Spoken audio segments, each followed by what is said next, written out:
नमस्कार। ईटीवी भारत की वुमनिया सीरीज में आपका स्वागत है। आज हमारे साथ बातचीत करने में हमारे साथ मेहमान जुड़े हैं, बिलासपुर में तैनात हैं एचएएस ओशिन शर्मा जी। इनसे बात करेंगे और जानेंगे कि 8 मार्च यानी महिला दिवस की क्या परिभाषा है, लोगों को आसान शब्दों में क्या बताना चाहते हैं। मैम, ईटीवी भारत की वुमनिया सीरीज में आपका स्वागत है। सबसे पहले तो आसान शब्दों में मैम आप क्या कहेंगे कि एक्चुअल में 8 मार्च यानी महिला दिवस क्या है? देखिए, हम हर दिवस जो हैं वो 8 मार्च को इंटरनेशनल विमेंस डे सेलिब्रेट करते हैं। बट हम लोगों को ये जानना बहुत ज़रूरी है कि इसकी शुरुआत कहाँ से हुई। 1900s में अमेरिका में, जैसे ऑफ कोर्स हम यूएसए कहते हैं, वहाँ पे एक लेबर मूवमेंट की शुरुआत हुई थी। और उस लेबर मूवमेंट में गारमेंट फैक्ट्री में काम करने वाली महिलाओं ने अपने लिए, आप कह सकते हैं, हक की लड़ाई लड़ना शुरू किया। उन औरतों ने कहा कि हमें डिस्क्रिमिनेशन एट वर्क प्लेस हो रहा है, हमारे साथ सेक्सुअल हैरेसमेंट हो रही है, हमें इक्वल पे नहीं दी जा रही जो बिल्कुल उनके काउंटर पार्ट्स मेल को दी जा रही थी। तो इस प्रकार से इस मूवमेंट की शुरुआत हुई। धीरे धीरे ये लेबर मूवमेंट और साथ ही में विमेन राइट्स आप कह सकते हैं कि अमेरिका से फैल के पूरे यूरोप में जाने लगे। यूरोप में, जर्मनी में इसने बहुत ज़्यादा आग पकड़ी। वहाँ पे एक स्कूल टीचर थी जो सोशल डेमोक्रेटिक पार्टी की थी, क्लारा जेटकिन।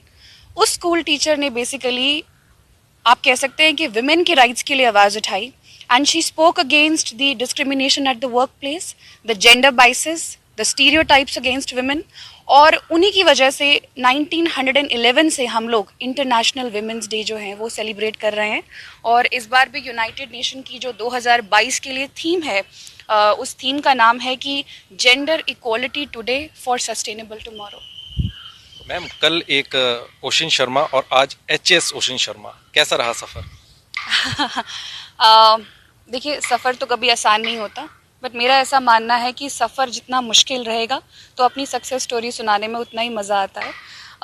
कल मैं एक आम लड़की थी जो चंडीगढ़ की सड़कों पे बिल्कुल पैदल जाती थी, क्योंकि हम लोग हिमाचल से हैं तो ना हमारे पास इतने, आप कह सकते हैं कि साधन थे, और मिडिल क्लास परिवार से थी। लेकिन आंखों और दिल में हमेशा एक सपना था कि अपनी आइडेंटिटी बनाऊंगी। तो मैं हमेशा कहती हूँ कि सिविल सर्विसेज ने मुझे चुना है, क्योंकि बचपन से ये मेरा कोई सपना नहीं था। तो मैं इस आपके चैनल के माध्यम से बोलना चाहती हूँ कि आपकी कोई भी उम्र हो, आपका कोई भी सपना हो, आप कोई भी सपना देख सकते हैं, और आप में पूरी की पूरी ताकत होती है उस सपने को पूरा करने की।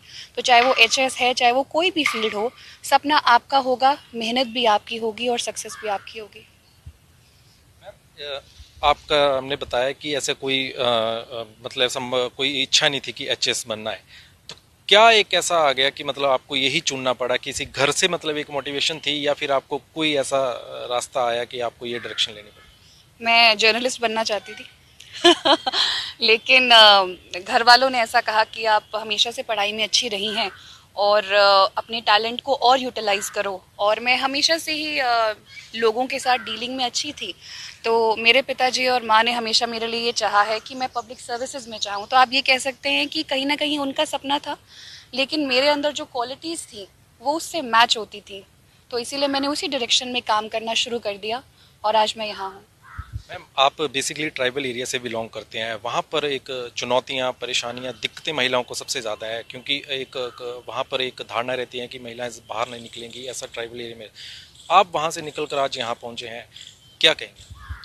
वैसे मैं आपको बताना चाहती हूँ कि प्राचीन काल से ही ट्राइबल जो विमेन थी वो सबसे ज़्यादा एम्पावर्ड रही हैं। बहुत सारी सोसाइटीज़ में ऐसा होता है कि जो ट्राइबल औरतें होती हैं वो घर के फैसले लेती हैं, वो डिसीजन मेकिंग करती हैं। लेकिन जो आपने बात बताई ट्राइबल एरिया से, वो I think irrespective of the gender, वो सभी को वहाँ पे प्रॉब्लम आती है।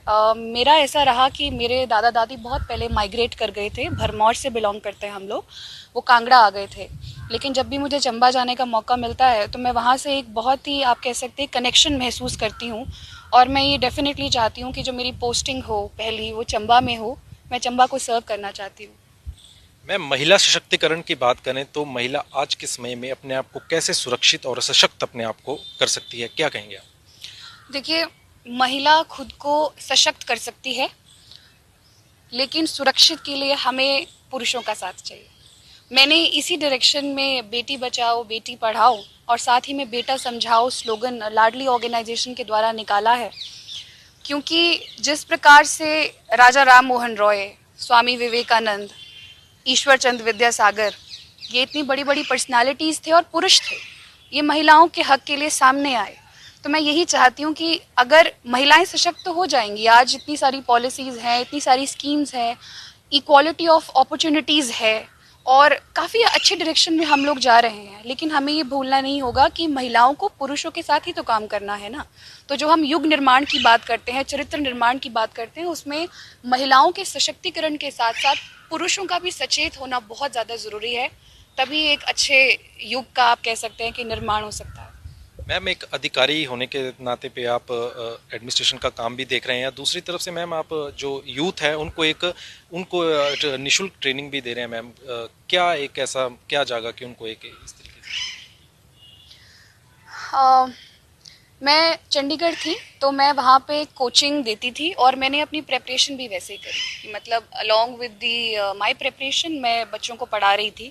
उस वक्त तो सिर्फ पॉकेट मनी मेरा एक एजेंडा था, लेकिन आज वो कहीं ना कहीं एक पैशन के रूप में निकल रहा है और मुझे बहुत खुशी होती है, क्योंकि आप जो काम होता है आपका, वो आपकी आइडेंटिटी नहीं होता। आप एक वक्त में रहकर भी बहुत सारे काम कर सकते हैं और मैं हमेशा ये फील करती हूँ कि सिविल सर्विसेज जो है वो एक प्लेटफॉर्म होता है और वो वेरियस अपॉर्चुनिटीज़ आपको देता है, सारे डायमेंशन आपके लिए खोल देता है। तो चाहे फिर आप महिलाओं के लिए काम करें, बच्चों के लिए काम करें, पुरुषों के लिए काम करें या किसी भी प्रकार की जाति या प्रजाति के लिए आप काम करें, आप सक्षम हो जाते हैं। तो यही मेरा सपना रहा है और इसी डायरेक्शन में मैंने ओशिन्स कॉर्नर नाम का एक यूट्यूब चैनल खोला है, जहाँ पे मेजर एम मेरा ये रहता है कि जो महिलाएं अपनी आइडेंटिटी भूल चुकी हैं, शादी हो जाती है, बच्चे हो जाते हैं और घर पे सब कुछ होता है, पैसे होते हैं, लेकिन एक आइडेंटिटी मिसिंग होती है। तो अगर वो महिला, मैं मानती हूँ कि मेरे चैनल के द्वारा उस महिला तक एक प्रॉपर गाइडेंस पहुँचे और सबसे बड़ी बात है हिम्मत पहुँचे, तो मुझे लगता है मतलब मेरी ज़िंदगी सफल होगी। मैम, कल पूरा विश्व ये दिवस मनाएगा, आप एक क्या मैसेज देना चाहते हैं स्पेशली फॉर हिमाचल की महिलाओं और युवतियों के लिए? मेरा ये मैसेज हिमाचल की युवतियों के लिए ये है, हिमाचल को हमेशा से एक शांत स्टेट के रूप में प्रेजेंट किया गया है, लेकिन मेरा ऐसा मानना है कि आवाज़ कभी उनकी बाहर आई नहीं तो वो शांत रही। तो सबसे पहले है that speak your truth, own your truth और अपनी वैल्यू करें।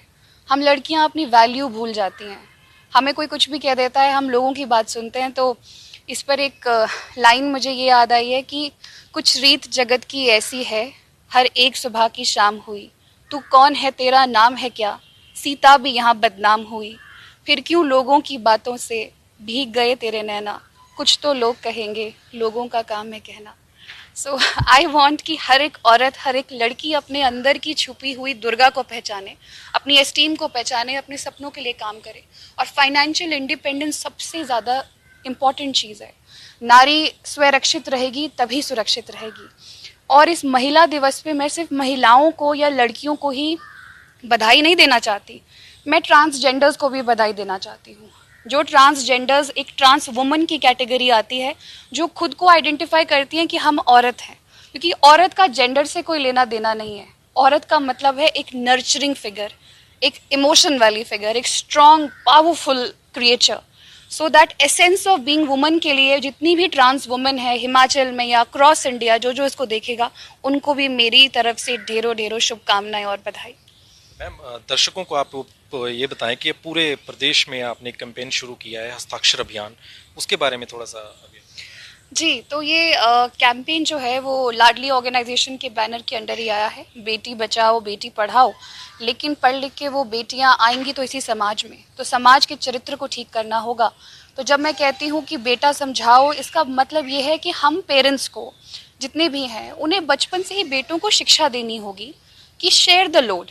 चाहे वो काम में अपनी माँ का हाथ बटाना है, चाहे अपनी बहन का साथ निभाना है। तो अगर लड़कों को बचपन से ही अच्छे से रेज किया जाएगा, तभी वो कल को एक ऐसे नागरिक बन पाएंगे जो फीमेल वर्कफोर्स की इज्जत कर पाएंगे, ना ही सिर्फ पर्सनल लेवल पे बट प्रोफेशनल लेवल पे भी। तो जैसा मैंने पहले भी कहा था कि इस युग के निर्माण तभी हो सकता है जब पुरुष जो है वो सचेत होंगे और महिला जो है वो आपकी आप कह सकते हैं कि सुरक्षित होगी, या आप कह सकते हैं सशक्त होगी। ये तभी पॉसिबल है। तो ये थे हमारे साथ मौजूद एचएस ओशिन शर्मा जी। इन्होंने काफ़ी कुछ हमें बताया है और जो इनकी जो कहना है कि कुछ तो लोग कहेंगे, लोगों का काम कहना है, बिल्कुल सही बात कही है इन्होंने कि लोग तो कहेंगे लेकिन वुमेन है, जो महिलाएं हैं, वो अपने काम को लेकर, अपनी पढ़ाई को लेकर हमेशा आगे रहें। ईटीवी भारत के लिए बिलासपुर से शुभम राही, कैमरामैन सुभाष केठार।